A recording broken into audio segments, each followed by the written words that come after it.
Okay, hey everybody. We are going to go ahead and go through this review for exam 2. I think I'll jump right in here. This first problem, and these go in the order of the book. So this is section 4.1. Okay, and so it says a deck of cards has 52 cards with 13 hearts. A gambling game consists of a player drawing 3 cards without replacement. The required bet is $1,000. The winnings depend on the number of hearts drawn out of the 3 cards. The net winnings and their probabilities are below, with one probability missing. Okay, so first is what's the missing probability? So on that, it's the probability of the $750 winning. So if you just take 1 and subtract all these other probabilities,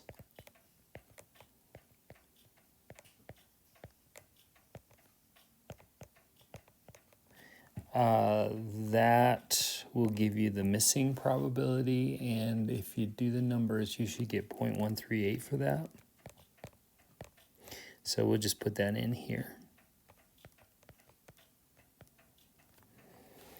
Okay, so that's pretty simple. And then what's the mean or the average winning is the next question. And so this is a mean of a discrete probability distribution in 4.1. So the formula for the mean is the sum of x times p of x. So we need a column heading for x times p of x up here in the table. And then we're just going to multiply across. So on the first one, we're going to multiply x times p of x. So negative 1,000 times 0.413 turns out to be negative 413. So you just move that decimal 3 places to the right to do that. Okay, and then the next one, we're doing 100 times 0.436. That decimal place will move twice and make a 43.6. Okay, now the next one, we're doing 750 times 0.138. Just multiply those, and you should get 103.5. And finally, the last one, you're doing 20,000 times 0.013. That's x times p of x. And if you run that, you should get 260. Okay, and then you want to add these up. So I'll just put a line under the 2 things we need to total here. So when you add up the x times p of x's, be real careful because that first number is negative, and so it should be entered into your calculator as a negative.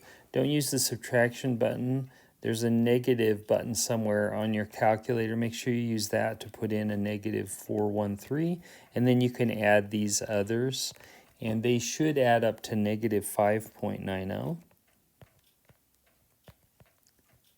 And that's the sum of x times p of x, okay, which is what we're computing here, the mean. So this is negative 5.90. Okay, and that's all we needed to do there. Just a little cleanup here, pardon me. All right, and then the next thing is we want the standard deviation. So the formula for the standard deviation for a discrete probability distribution, this time it does the sum of x squared times p of x. These are going to get big. And then we subtract the square of the mean. Okay, so we need an x squared p of x column in our table. And so this time we're going to be squaring each x and multiplying by our p of x. So when you square negative 1,000, you can put parentheses around it and square it, or just don't make it negative. Remember, when you square a number, you're multiplying it by self. So negative 1,000 times a negative 1,000 is going to be positive.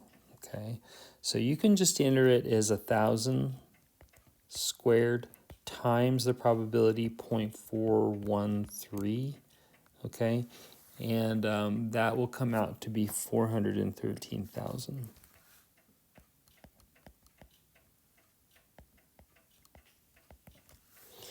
Okay, so then the next one, you're going to do 100 squared here times 0.436. So remember, you got to square the 100, and when you do, and then multiply by 0.436, you should get 4,360.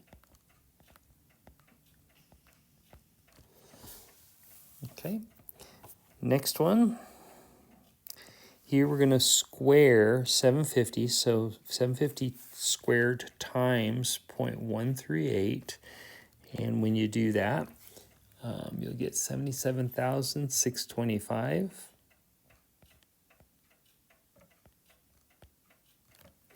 Okay, and then the very last one, you're going to square this number, 20,000 squared times 0.013, and so that's going to be pretty big. It's going to be 5,200,000.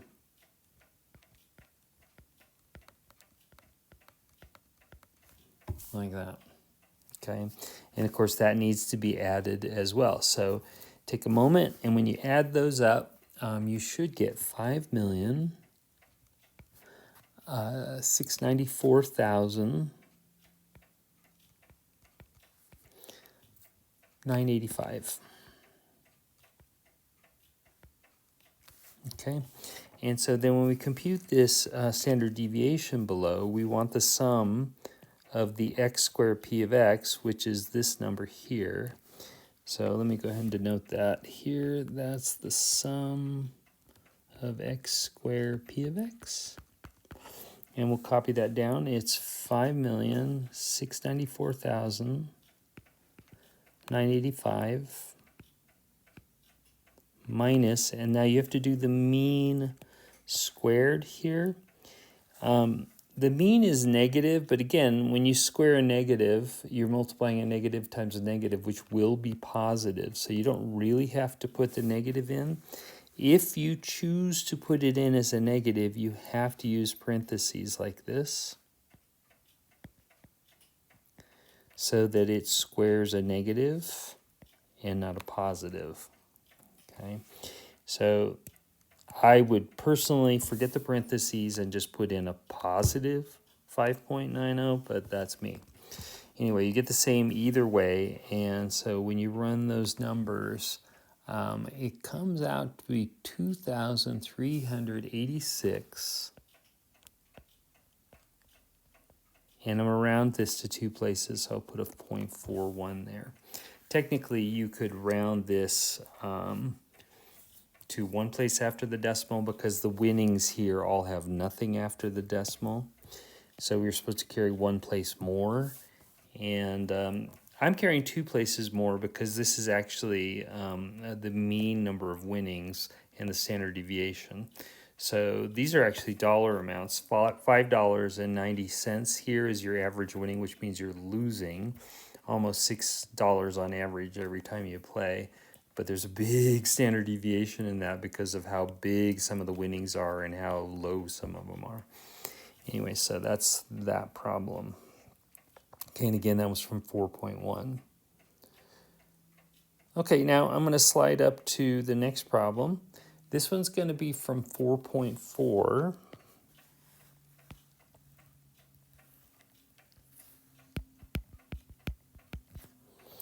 Okay, and so this is going to be a binomial experiment. It says, suppose that 59% of people would like to see gun control laws strengthened. In sampling 10 people randomly with replacement, X is going to represent the number of people who'd like to see gun control laws strengthened. So then it says, what's the probability that 6 out of 10 want gun control strengthened? Okay, so this is just a binomial probability, and we have a handful of things to put down. So first of all, what is a success? This is basically wanting gun control. I'm just going to write GC strengthened. Okay, so that's a yes-no question, and success is a yes on that. Little p, remember, is the probability of a success. And it says 59% of people want gun control strengthened, so that's the probability, 59% of all people, so it's a 59% chance. Q is 1 minus p. And we want X to be, it says 6 out of 10, 6 successes, so we want X to be 6. Okay, and so we can do the computation here. So the probability that X is 6 is what we're asked for. And the formula is N choose X, P to the X, Q to the N minus X.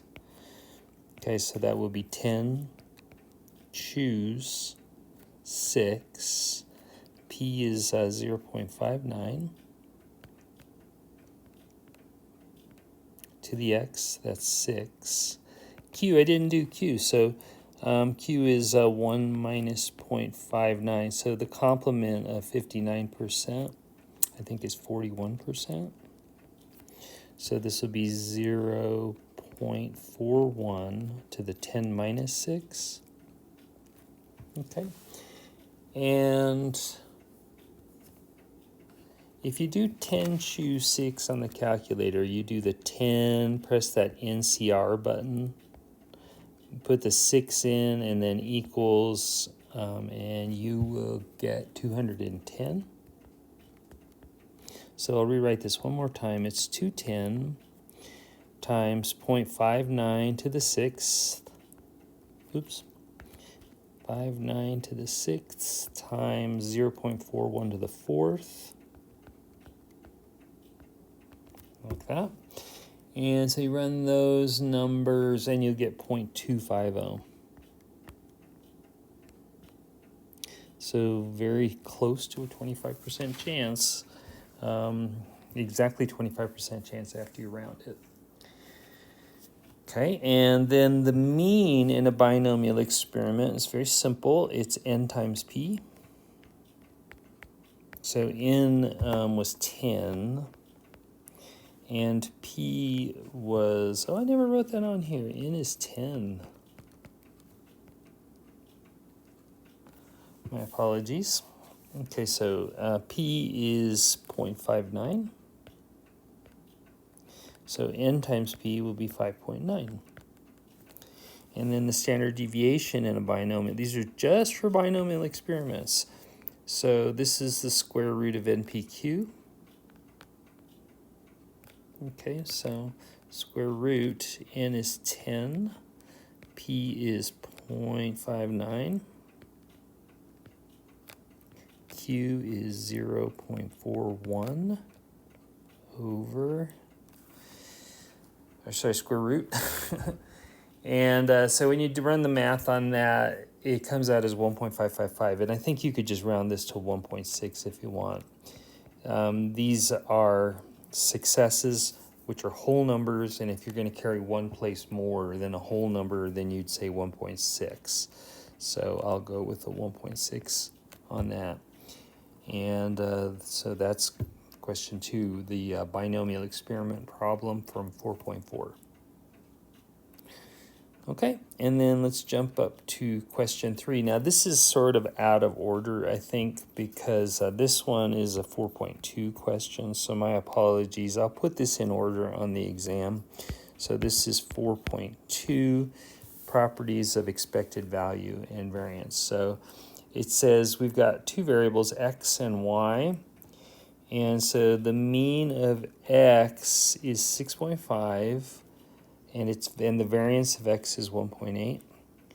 The mean of y is 2.3. The variance of y is 2.1. So we want the mean, variance, and standard deviation of x minus y. Okay, so the mean is the expected value of x minus y. And this is the expected value of x minus the expected value of y. Okay, so this, and of course the expected value is the mean, so you're just doing the mean of x minus the mean of y. So the mean of x was 6.5 minus the mean of y, which is 2.3. And that comes out to be 4.2. Okay. Then the variance we should do next. So this will be var of x minus y. And we know the variance of a difference is the sum of the variances. So this would be variance of x plus the variance of y, even though you're subtracting. So the variances are sigma squared, standard deviation squared. So you're going to take the standard deviation squared for x, that's the variance, plus the standard deviation squared for y. So those two variances are 1.8 and 2.1. And you're adding them. So that should be 3.9. And then, of course, the standard deviation is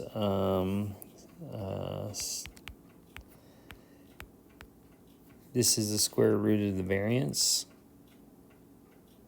So square root of the variance of x minus y, which came out to be 3.9. So we're just doing the square root of 3.9. Okay, and that is 1.97. Okay, and then I'll just give some notation here. The mean is this is the mean of the difference. So I'm going to do a mu with a subscript of x minus y, which is our variable. And of course the variance I don't need to do, but the standard deviation will have an x minus y subscript here. Okay. Now for x plus y, it's going to be pretty similar here. And actually, I feel like I could just copy and paste this. There would be just tiny difference here. So I'll do these one at a time. For the mean of x minus y, we subtracted the means. When we want to do the mean of x plus y, so I'm just going to change this to an x plus y. That's the expected value of x plus y, which is the expected value of x plus the expected value of y. That's the mean of x plus the mean of y, which is 6.5 plus 2.3. And that should be 8.8. Okay, and the crazy thing about the variance is that the variance of the differences is the sum of the variances, and it's the same with the variance for the sum. So this is going to be exactly the same answer whether you add or subtract the variables. The variances always add. So I'm going to go ahead and say this is the variance of x plus y. The rest is the same. It's the variance of x plus the variance of y, and you'll in the end get 3.9 there. Now the standard deviation,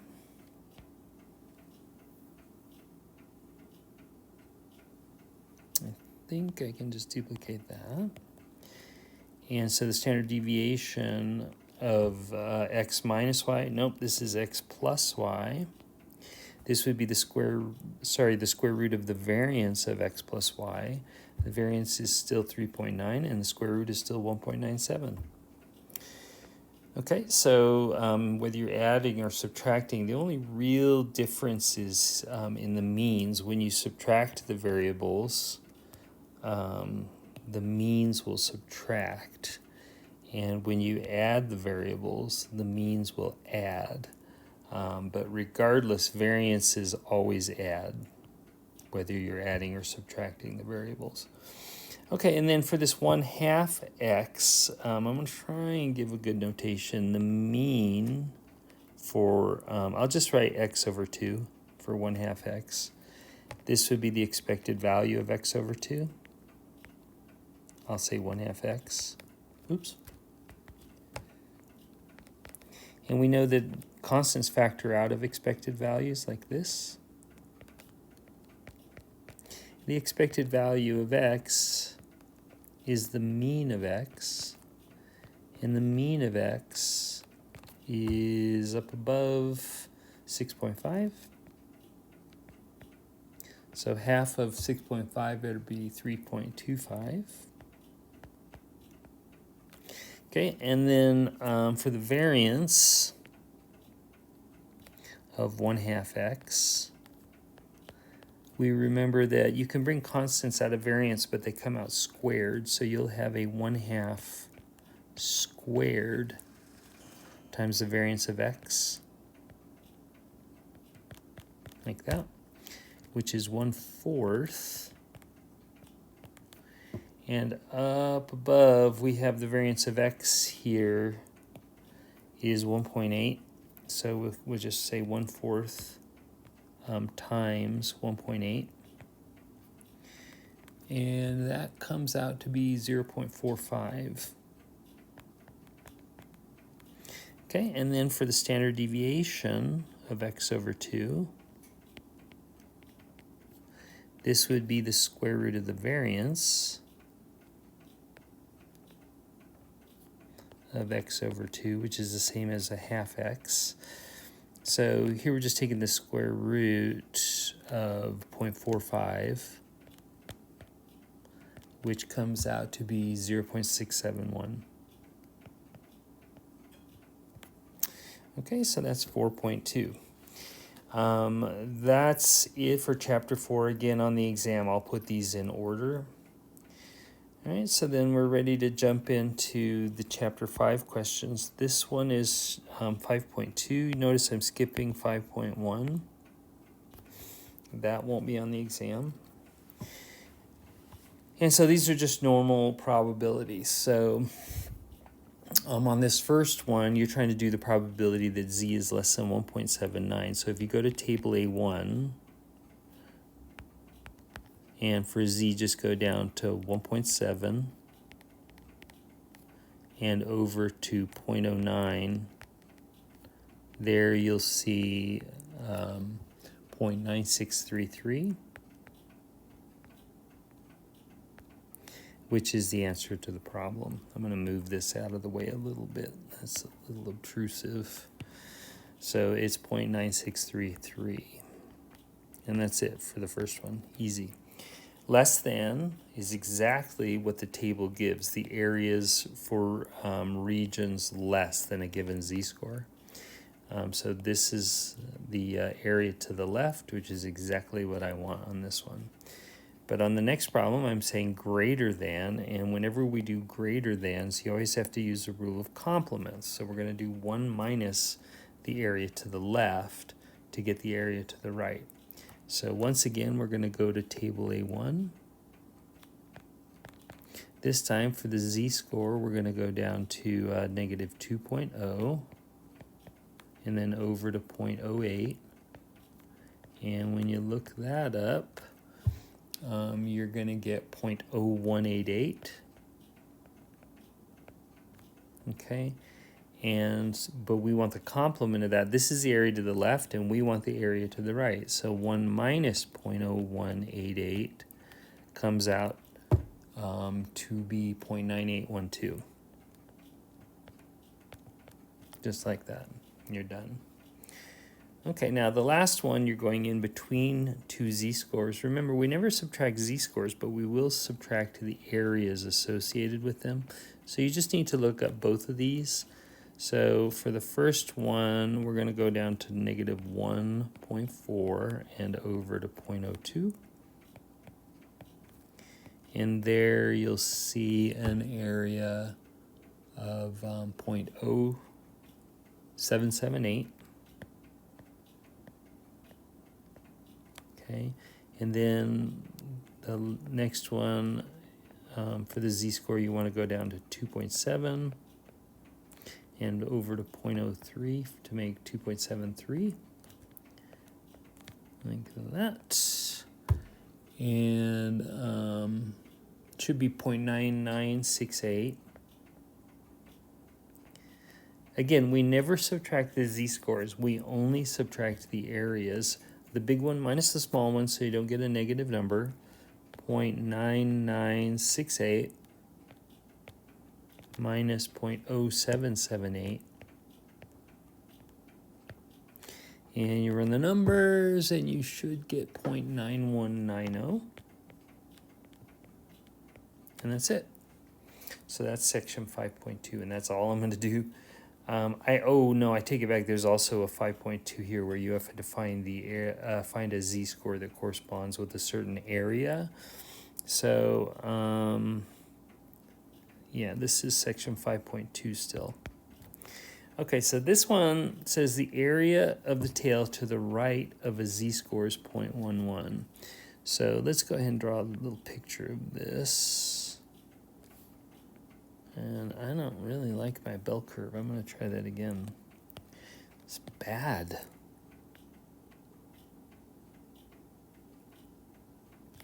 That's better. So it says the area to the right is 0.11. That means the area to the left is 0.89. Okay. If you're doing z-scores, the mean is 0 for z-scores.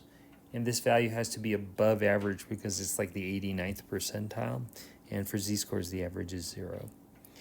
Okay, now for 0.89, we're searching into table A1.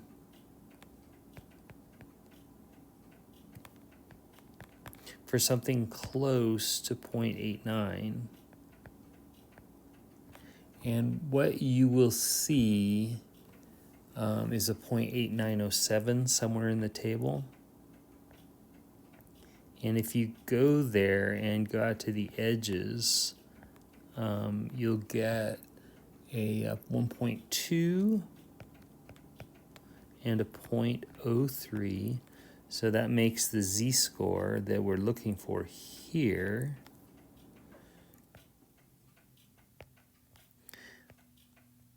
equal to 1.23.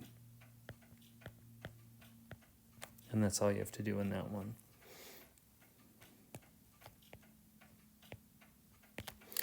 Okay, and then we have another problem just like it. So I need another bell curve. I'm going to just cheat and copy this one down because I like it. So here's another bell curve.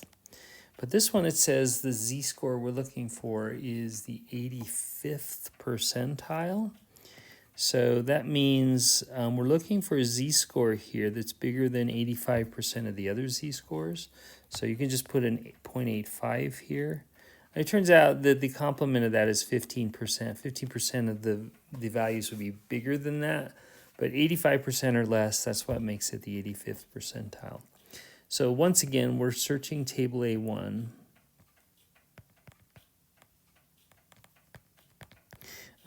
For something close to 0.85.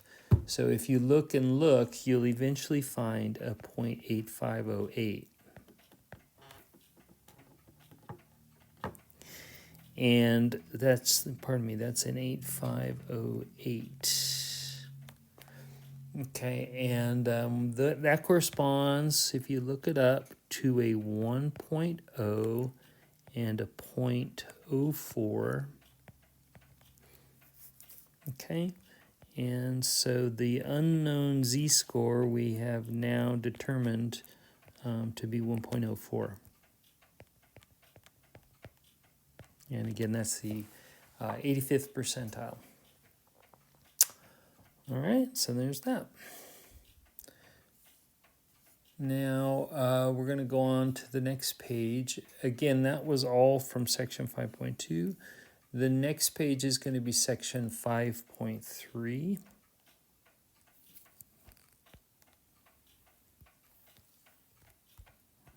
Actually, the next two problems are going to be from 5.3.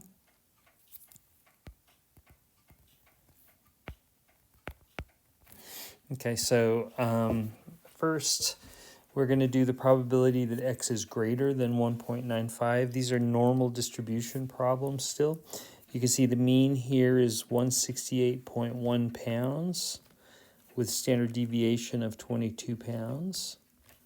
Okay, and we just got x is a randomly selected, the weight of a randomly selected adult male. And again, the weights are normally distributed. So we can go ahead and just start doing conversions with z-scores. So z is x minus mu over sigma. Initially, our x is 195. That's our boundary value. So you're going to go 195 minus the mean, 168.1, over our standard deviation of 22. And you run the number, and you'll get a 1.22.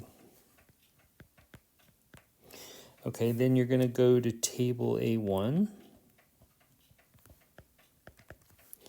And so we're going to look up 1.22.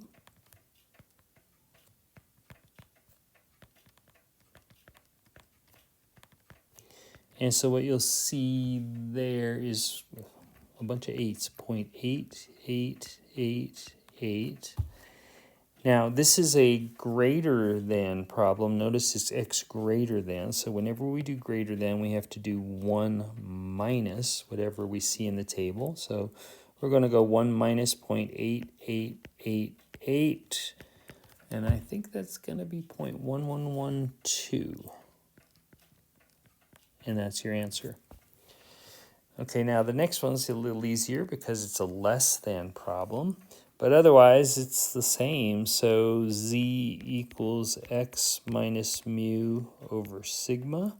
This time my boundary value is the 150, but everything else is the same. So we're going to go 150 minus the mean, 168.1, over the standard deviation, which was just 22 even. Okay. So run that on your calculator. You should be able to come up with negative 0.82. And then you're going to go to table A1 and look this up. This will be on the negative side of the table. So for your z-score, you want to go down to negative 0.8 and then over to 0.02. And when you do that, you should see a 0.2061. And this is a less than problem, and this is what the table gives, areas to the left. So all you got to do is just put in 0.2061, and you're done.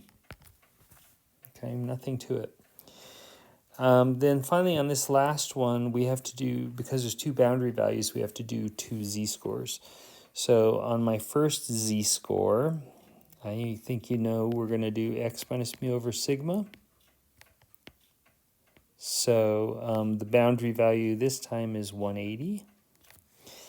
And so I think I can just go downward here. So if you do 180 minus the mean, which is 168.1,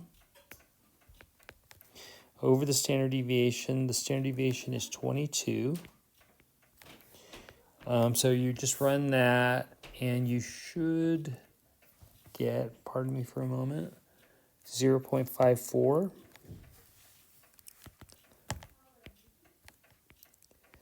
Okay, and then we'll do one more z-score for x equals 200. So z is, as usual, x minus mu over sigma. The boundary value this time is 200. So we're going to go with 200 minus 168.1 over 22. And this should come out to be, what? 1.45. Okay, and then you have to look both of these up on table A1. So if you start with the 0.54,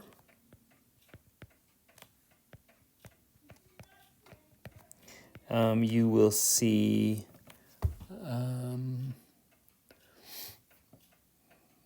0.7054 there.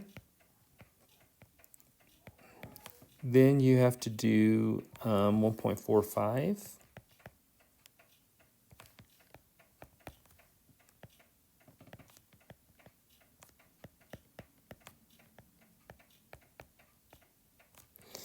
And so the area to the left of that is 0.9265. Okay, so again, we never subtract z-scores, but we do subtract areas, always the big one minus the small one. I think we'll do this in a different color. So the big one is 0.9625 minus 0.7054. And that should come out to be 0.2211. And that's your answer.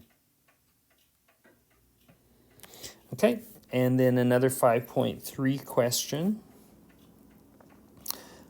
This one, they want you to figure out the weight of an adult male who's the 92nd percentile. So we probably want to just start by, again, drawing the bell curve. So I'm going to steal my bell curve from up above. It's a good idea to draw these. Okay, so let me move that down here. We're just doing a distribution of z-scores here, and that'll get us close enough. Okay, so we want the 92nd percentile. This person is definitely above average, so I'll put it the z-score bigger than 0. If you're 92nd percentile, then you're 92%, sorry, then you're taller than 92% of the population. So that's what the picture of that would look like. And then if you go to table A1 and start searching for something that's approximately 0.92 for the 92nd percentile, what you end up finding is a 0.9207 that is associated with 1.41.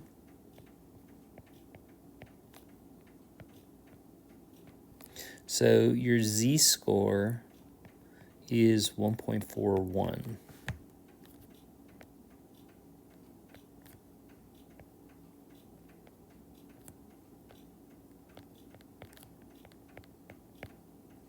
Okay, and then you need to convert this to someone's height. So you just have to remember that the person is the mean plus z standard deviations. Okay, because the z-score is 1.41, that tells you that that person is 1.41 standard deviations above the mean. So we're just taking the mean and we're adding that many standard deviations. So the mean up above was 168.1. Plus we're doing z standard deviations, that was 1.41 times the standard deviation, and the standard deviation again up here is 22 pounds. Okay, so when you run that, you should get 199.12. That would be pounds, and you're in the 92nd percentile, assuming all these numbers are real. Okay, so yeah, so this next problem is from section 6.3. If you look at this, you can see that this is a confidence interval. Oops. So we've got a confidence interval here for a proportion. And there's only really one type of confidence interval for a proportion. So at the back of this, I've added a formula sheet. So you can see under the confidence intervals down here, the confidence interval for a population proportion, you have to check that there's at least 10 successes and failures. Okay, then here's the margin of error formula and the confidence interval. So there's not a lot there, but it's actually plenty. It gives us all we need to go through this. So at least 10 successes and failures, and then we'll put the margin of error formula down. Okay, so back to it here. Let's do our check first.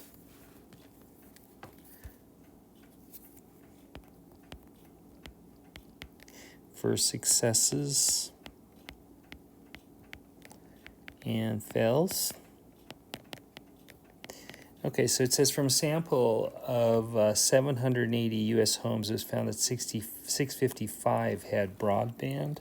So I guess those are the successes, 655, and the rest are fails, so that would be 780 minus 655. Okay, so that is 125. Remember, if you check this out, again, the check requires that you have at least 10 successes and failures. So yeah, I definitely had at least 10 on those. So I'll go ahead and say these are both greater than or equal to 10. Okay, and so I've passed my check. Okay, the next thing is that margin of error, which requires the z alpha over 2. So z alpha over 2 we get from table A2. The degree freedom column, we just go to the bottom row where it says large. That's where the z-scores are. Okay, and our alpha here, I didn't make it clear, but the confidence level is 99%. Here, so alpha will be 1 minus 0.99. Of course, that's 0.01. So when we do our alpha, make sure you do 0.01, and then it's 2 tails. Okay. And if you do that, you should get a 2.576 down there in the bottom row of table A1. Okay, and so with that, you can do, and of course, that's your z alpha over 2. Okay, and so with that, you can do your margin for error. So the formula, again, down here for the margin for error right there. Okay, so I'll just copy that up above. Okay, so z sub alpha over 2 square root of p hat q hat over n. So this will work out to the 2.576 square root p hat, where'd they go? I haven't done it. So I'll come over here. P hat, gosh, was 655 over 780. That's the successes over the sample size. So 655 over 780. Okay, so when you run that, it's 0.840. And q hat is the complement. So this is 1 minus p hat. So here you'll get 0.160. 16% is the complement of 84%. Okay, and then I'll just put in a 0.84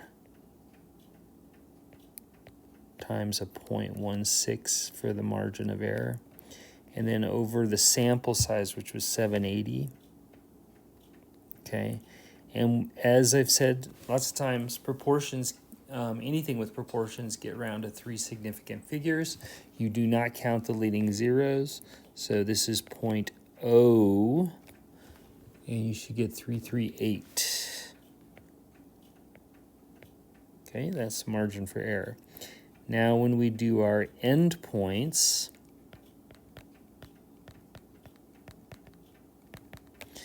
you're going to have a p hat minus e. So that's p hat was 0.840 minus the 0.0338. So that works out to be 0.806. I've rounded again to 3 significant figures. And then p hat plus e. Same numbers, but you're adding. And that works out to be be 0.874. Okay, and so for the confidence interval, you do p hat minus e less than the population proportion, which we don't know, less than p hat plus e. Okay, so you'll have 0.806 less than p, less than 0.874. So we're saying we're 99% confident that the proportion of U.S. homes with broadband is between these two proportions. So we'll go ahead and put that down here.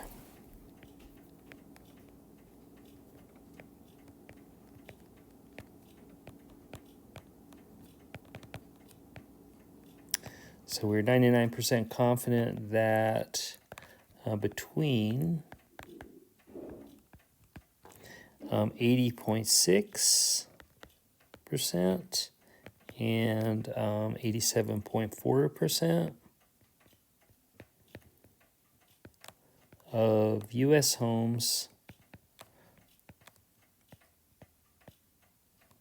have broadband.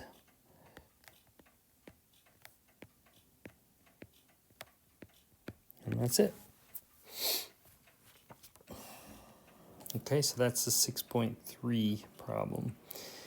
Now we're going to kind of ramp that up a little bit in terms of sample size to get our margin of error down to 3 percentage points.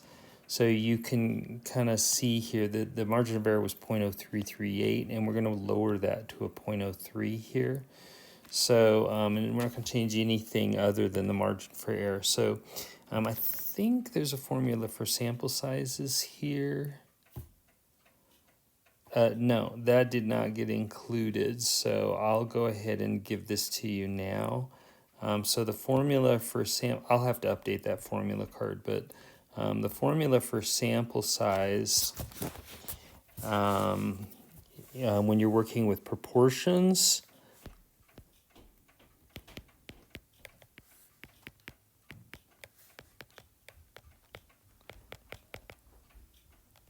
estimate a population proportion. And we're going to keep the same level of confidence. So the formula is you do n equals z sub alpha over 2 squared, and then you do a p hat, q hat, over margin for error squared. And so the z alpha over 2 is 2.57. Yeah, we're just going to keep the same level of confidence. So we'll stick with the 2.576. Again, squaring it. The p hat was 0.840. I'll just write 0.84. Q hat was 0.16. Okay, and then our margin for error, we're just lowering a little bit to 0.03, and don't forget to square it. So that comes out to 990.94, which should be rounded to a whole number. This is a sample size, so we'll take this. You always take this up. So we'll take it up to 991 here, and that's that. Okay, now just wanted to update. I've just updated this formula sheet, and this is what you'll find currently on Canvas. So what's different here is that I added the formulas for the sample size. And so on the problem we just did, the sample size formula was this one. And we're going to have another sample size question coming up. But for the moment, let's go ahead and go on to the next problem. So this one says, to plan for proper handling of household garbage, the City of Providence must estimate the mean weight of garbage discarded by households in 1 week. From a sample of 85 households, okay, I'll do that, n equals 85. The mean was 21.3. Okay, that's in pounds. And then it says we're assuming the population standard deviation is 13.1 pounds. That's sigma.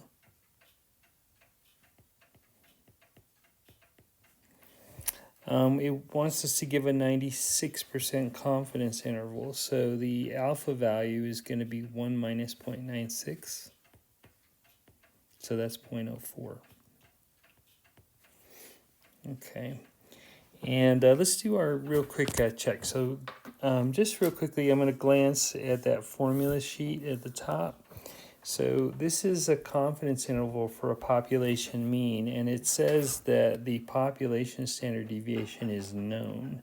And when that's the case, we've got these formulas, and we have to check that the sample size is bigger than 30 or the population is normal. Okay, so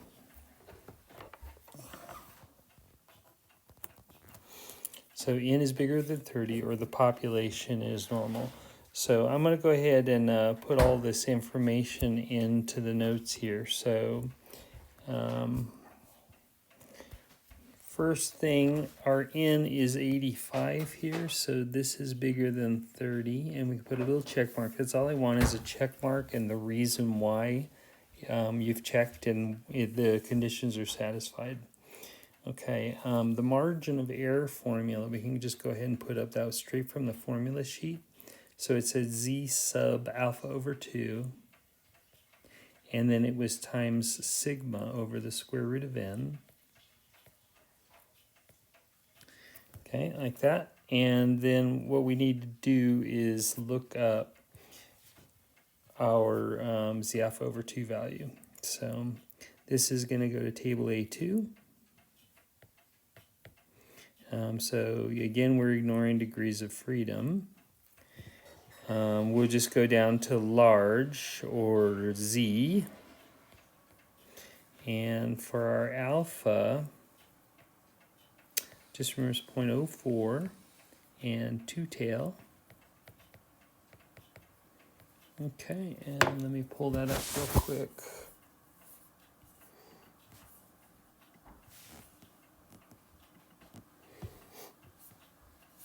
Okay, so that should have been 2.054. Okay, so we can go ahead and run the margin of error formula. So the z alpha over 2 is the 2.054 times sigma, which was 13.1, over the square root of n, that's the square root of 85. Okay, and when you run that, you should get 2.92. Okay, and then we can do the endpoints on our confidence interval. So maybe we'll do this right here. X bar minus the margin for error is, let's see, we had 21.3 minus 2.92. Okay, and let's see what we get there. So it's 18.38. And then X bar plus our margin for error, same numbers, 21.3 plus 2.92. So that comes out to 24.22. And so when we give the confidence interval,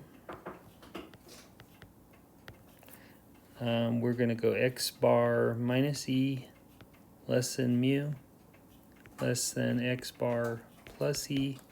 So of course that's the 18.38 less than mu less than 24.22. And then we can give a quick conclusion. We're 96% confident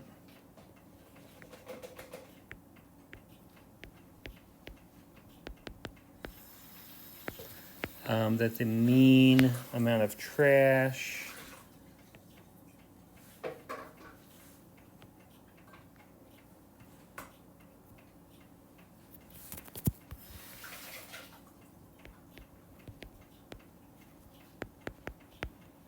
I'll go ahead and say in Providence is between, what was it, 18.38 and I'm gonna have to shrink it.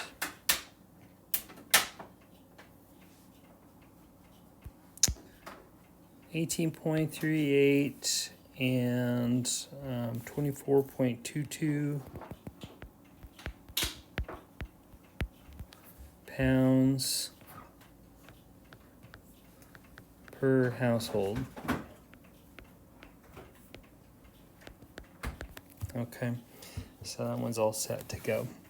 Now we're gonna tweak this problem a little bit as well. So this one is gonna be a sample size question. It says, find the sample size necessary to estimate the mean if you want to be 96% confident, which I think is the same confidence level we had up here.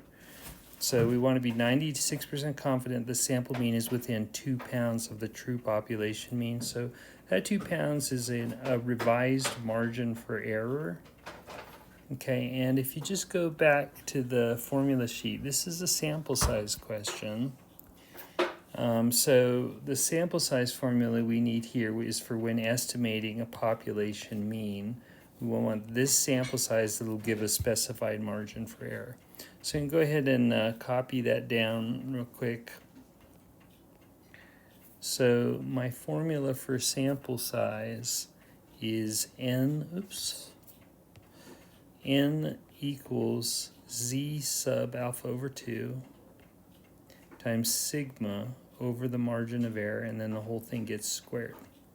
Okay, so we're keeping the same confidence level, which means we're going to have the same alpha and therefore the same z alpha over 2. So we can continue working with the 2.054 times the standard deviation, which we're assuming still is 13.1. And then we'll divide by this revised margin for error. They want it to be down to 2 pounds.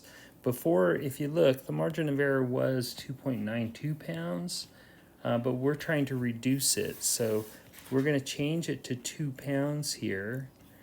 And when you run this formula, this gives a new sample size. So if you put that in, you'll get 181. And get this, it's 0.002. And we're supposed to go no less than this, so you're going to have to round this to 182. Okay, so that's how that one works. Okay, now on number 12, finally, we're going to do the last confidence interval, and this one we use the t-distribution. So here it says, from a random sample of 51 adults, I think I'll go ahead and make the note here. This n is 51. The requirement will be that it's bigger than 30, and of course it is, so we can check that off. 51 adults who earn an associate's degree from a community college, no education beyond. The mean lifetime earnings was 1.6 million, so that's a sample mean. We'll just say 1.6 and just remember that this is in millions. Okay. It gives this time a sample standard deviation of 500,000. So that's our S, sample standard deviation, 0.5, and again, it's millions. Okay, now it's asking for a 95% confidence interval, so our alpha is going to be 1 minus 0.95. So this is 0.05 for the mean lifetime income of adults with no more than an associate's degree. Okay, so we've got most of our numbers here, and we've done our check. Let's just real quickly look at the formulas. So back on this first page, I've got the confidence interval here, and just kind of make sure you note this is a confidence interval for a population mean, where the population standard deviation is unknown. So when we don't know the population standard deviation, which is sigma, we have to use the sample standard deviation, which results in a t-distribution problem, where the degrees of freedom is your sample size minus 1. Okay, so real quickly, I want to jump back down to our problem here. And So now we're going to get a margin of error with this formula, E equals T sub alpha over 2 times S over the square root of N. Okay, and then we're going to go to table A2. Let me shrink this up a little bit. It's kind of taking up too much space. So we're going to go to table A2.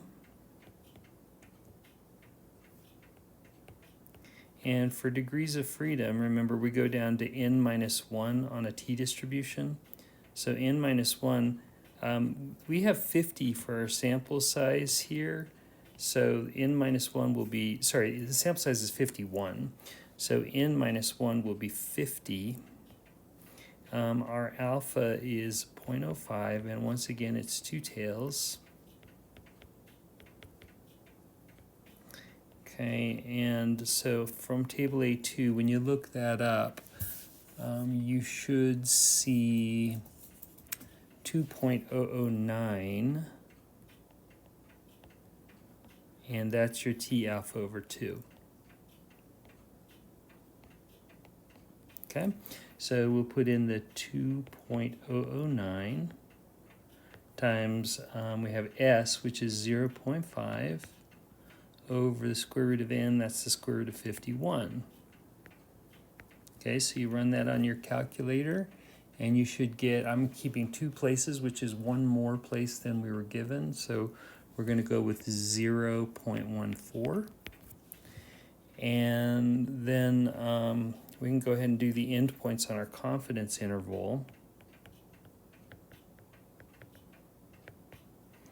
Okay, so we'll do x bar minus the margin for error, so that'll be 1.6 minus 0.14, and when you do that, you'll get 1.46, and x bar plus e is 1.6 plus 0.14, so that's 1.74.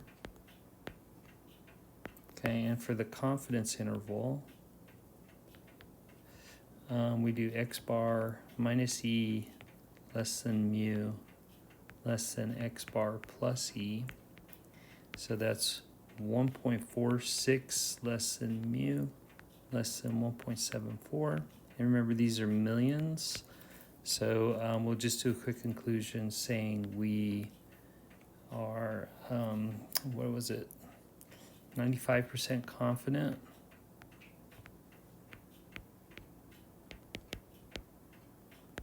that the mean income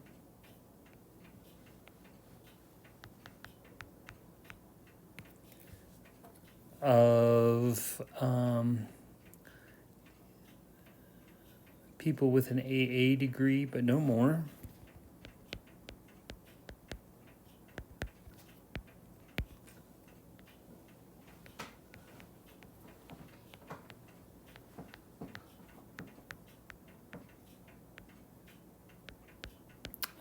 is between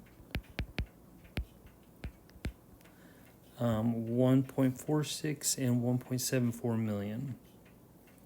This is a lifetime income. I should have said that, but I'll squeeze it in. Mean lifetime. So 1.46 and $1.74 million.